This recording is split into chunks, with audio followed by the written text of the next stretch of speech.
નમસ્કાર મિત્રો, જય શ્રી કૃષ્ણ.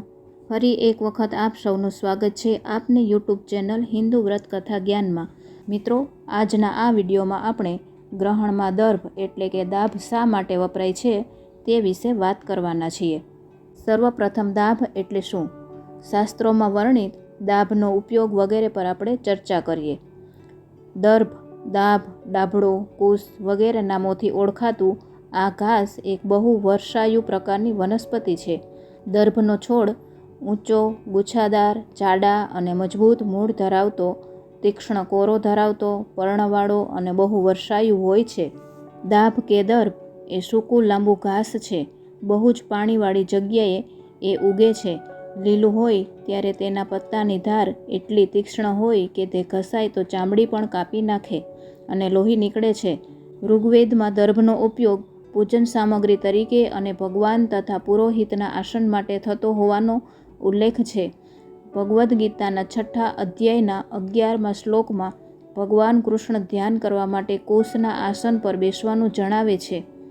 બૌદ્ધ ધર્મમાં એવું માનવામાં આવે છે કે બોધિસત્વ પ્રાપ્ત કર્યું ત્યારે ભગવાન ગૌતમ બુદ્ધ દર્ભના જ આસન પર બેસીને ધ્યાન કરતા હતા. હિન્દુ ધર્મમાં સંધ્યા, તર્પણ, યજ્ઞ, શ્રાદ્ધ અને કર્મકાંડ વગેરેમાં વપરાય છે. યજ્ઞમૂર્તિ વરાહ ભગવાને પોતાનું શરીર ધૂણાવતા જે રૂવાટા ખર્યા તે દર્ભ નામના લીલા રંગના ઘાસ રૂપે ઉગી નીકળ્યા એમ કહેવાય છે. પૂજા અને યજ્ઞ વગેરેમાં તેની ચટાઈ બનાવી વાપરતા તેને દર્ભાસન કહેવાય. યજ્ઞ, હોમ, શ્રાદ્ધ, પિંડદાન, હવન જેવી ધાર્મિક વિધિ કરાવતી વખતે તેની વીંટી કે કડું બનાવી યજમાન જે વિધિમાં બેસે તેને બાંધતા. આ પહેરવાથી તે યજમાન પહેરે ત્યાં સુધી તે શાસ્ત્ર ક્રિયા કરવા ઉત્તમ, પવિત્ર, શુદ્ધ મનાતો. તેને લૌકિક બાધા જેવી કે સૂતક વગેરે સ્પર્શ ન કરે તેવું શાસ્ત્ર વચન છે. એટલા દિવસ તેણે સ્નાન કરવાનું હોતું નથી પણ શુદ્ધતા યથાવત ગણાય છે. એટલી દર્ભમાં શાસ્ત્રોક્ત પવિત્રતા કહેલી છે.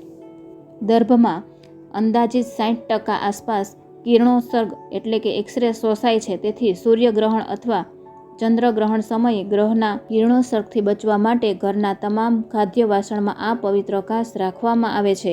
હાનિકારક અલ્ટ્રાવાયોલેટ કિરણોત્સર્ગથી બચાવવા માટે તમામ ખાદ્ય વસ્તુઓને આવરી લેવા માટે તેનો ઉપયોગ થાય છે. આ ઉપરથી આપણે કહી શકીએ કે આપણા ઋષિઓ કેટલું ઊંડું જ્ઞાન ધરાવતા હતા. જગદીશચંદ્ર બોઝે વનસ્પતિઓમાં જીવ છે એમ વૈજ્ઞાનિક રીતે સિદ્ધ કરેલ છે, જે આપણા શાસ્ત્રોમાં હજારો વર્ષો પહેલાં કહેલ છે. અને આવી જ ઘણી બાબતોમાં આજે વિજ્ઞાન પ્રાચીન મહાન ઋષિઓના શોધને સમજવા માટે સંઘર્ષ કરી રહ્યું છે. તેથી ચાલો મિત્રો, આપણે આપણા પ્રાચીન વિજ્ઞાન અને આપણા મહાન વારસાને બચાવીએ.